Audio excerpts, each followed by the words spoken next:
Manchester, New Hampshire. Former Massachusetts Governor Deval Patrick ended his long-shot White House bid on Wednesday, one day after a dismal showing in the New Hampshire presidential primary. The vote in New Hampshire last night was not enough for us to create the practical wind at the campaign's back to go on to the next round of voting. So I have decided to suspend the campaign, effective immediately, Patrick said in a statement. Even though he was relatively well known in New Hampshire as the two-term governor from a neighboring state, and he heavily campaigned in the first-in-the-nation primary state since declaring his candidacy in mid-November, Patrick grabbed less than 1% of the vote, according to the latest results. His departure means there are no longer any other African Americans in the race. New Hampshire gives KLOBUCHAR a major boost, puts Biden, Warren on life support.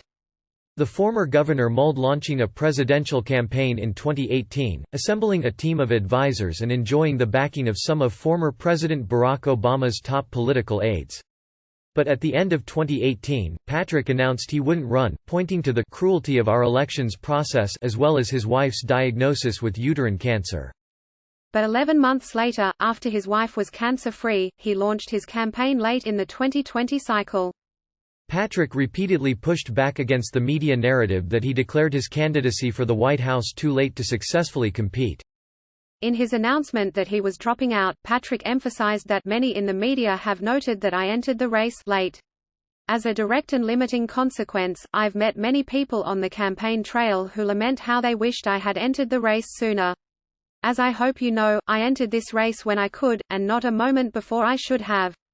He stressed that we cannot keep mistaking media narratives for political outcomes. Political outcomes are entirely up to voters. Patrick served as U.S. Assistant Attorney General for the Civil Rights Division from 1994 to 1997 under President Bill Clinton. He was elected governor of Massachusetts in 2006 and re-elected in 2010, the first black governor in the Commonwealth's history.